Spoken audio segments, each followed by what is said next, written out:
Olá, meus irmãos, graça e paz. Hoje é o nosso 14º dia da nossa campanha 4 semanas para um coração transformado. E hoje nós estamos encerrando a segunda semana da nossa campanha. Espero que tenha sido bênção para você até aqui. Temos mais 2 semanas pela frente para concluirmos este tempo que Deus tem nos proporcionado, essas meditações para avaliarmos as nossas tomadas de decisões, os nossos sentimentos, as avaliações que temos a respeito do mundo, a partir do nosso interior, a partir da nossa consciência. Que Deus nos abençoe para que possamos chegar ao final deste tempo e encontrarmos a bênção de Deus para mudanças, para transformação e quem sabe até enxergar que temos vivido uma vida realmente agradável diante dos olhos do Senhor. Amém, que seja assim. Nosso tema de hoje, o último tema da segunda semana, é sinceridade. A falsidade é um triste fato no mundo em que vivemos. A própria Bíblia denuncia a existência de pessoas que têm lábios amistosos, mas um coração maligno. Gente que, apesar da voz suave, abriga 7 abominações no coração e com a língua falsa provoca a ruína de muitos. Provérbios capítulo 26, versículo 23 diz: palavras suaves podem esconder um coração perverso, como uma camada de esmalte cobre um vaso de barro. E mesmo em uma sociedade em que os absolutos morais são coisas do passado, como temos visto hoje, tantos valores que estão sendo abandonados na sociedade que vivemos, a mentira ainda assim é um engano mal visto por todos. A falsidade é algo que causa desconforto até mesmo quando notamos nos gestos mais amigáveis, como uma ajuda nas tarefas domésticas, uma carona ou um beijo, um simples beijo de amizade. Tudo perde a beleza se não forem feitos com sinceridade.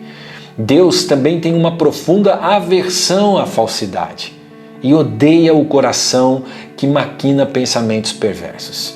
De nada vale aproximar-se de Deus com lábios e honrá-lo com os lábios, enquanto o coração está distante dele. Em Isaías capítulo 29, versículo 13, fica registrado esta reclamação de Deus com relação ao povo de Israel. Portanto, o Senhor diz: este povo fala que me pertence, honra-me com os lábios, mas o coração está longe de mim. A adoração que me prestam não passam de regras ensinadas por homens. Inclusive, desfrutar da presença de Deus é privilégio de quem tem um coração sincero. O salmista diz em Salmos 15, versículo 1 e 2, Senhor, quem pode ter acesso ao teu santuário? Quem pode permanecer em teu santo monte? Ele mesmo responde: quem leva uma vida íntegra e pratica a justiça, quem de coração fala a verdade. Aquele que é o único capaz de sondar o interior dos homens se agrada de um coração sincero. Em 1 Crônicas 29, versículo 17, a primeira parte do versículo diz: eu sei, meu Deus, que examinas o nosso coração e te regozijas quando nele encontras integridade. Nas Escrituras, a relação entre sinceridade e pureza é estreita. Em sua primeira carta a Timóteo, o apóstolo Paulo tratou de um coração puro dentro do contexto de uma fé não fingida. Em 1 Timóteo, capítulo 1, versículo 5, ele diz: o alvo de minha instrução é o amor que vem de um coração puro, de uma consciência limpa e de uma fé sincera.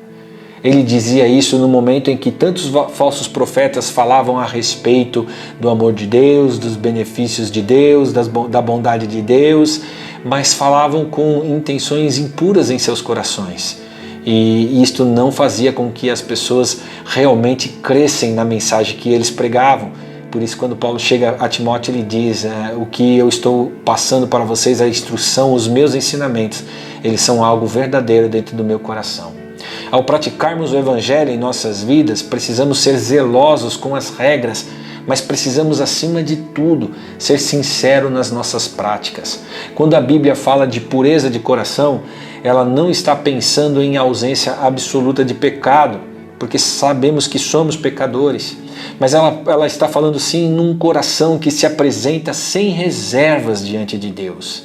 Quando Davi pede a Deus que o ajude a ter um coração puro, ele está justamente em um tempo de oração, buscando o perdão de Deus por causa do pecado do adultério que cometeu com Batseba. Pecado este que o profeta Natã havia confrontado a ele. Em Salmos 51:10 fica registrado: cria em mim, ó Deus, um coração puro e renova dentro de mim um espírito firme. Nós vemos nesta oração de Davi um desejo realmente de que Deus ajudasse ele a vencer as hipocrisias e as falsidades do seu coração. A palavra de Deus nos deixa claro o quanto Deus é misericordioso para nos perdoar quando nós estamos expostos a Ele. Em Joel capítulo 2, versículo 13, está escrito: não rasguem as roupas em sinal de tristeza, mas rasguem o coração. Voltem para o Senhor seu Deus, pois Ele é misericordioso e compassivo, lento para se irar e cheio de amor, está sempre pronto a voltar atrás e não castigar. No momento em que nossas ações e reações forem uma expressão sincera de nossas mais puras intenções, então assim nós alcançaremos a Deus com a nossa sinceridade, e o produto da nossa sinceridade no relacionamento com as pessoas será agradável, será bom, e nós veremos o resultado disso. Pergunta para a nossa reflexão: ao analisar a sua conduta, você pode se declarar diante de Deus e diante da sua própria consciência como uma pessoa sincera e verdadeira? Desafio pessoal: rasgue o seu coração, confesse os seus pecados e ande em sinceridade na presença de Deus e na presença dos homens. Oremos.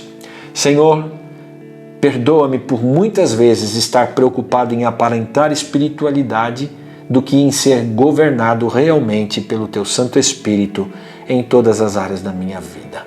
Ajuda-me a ser uma pessoa sincera, um amigo confiável e um servo fiel. Amém.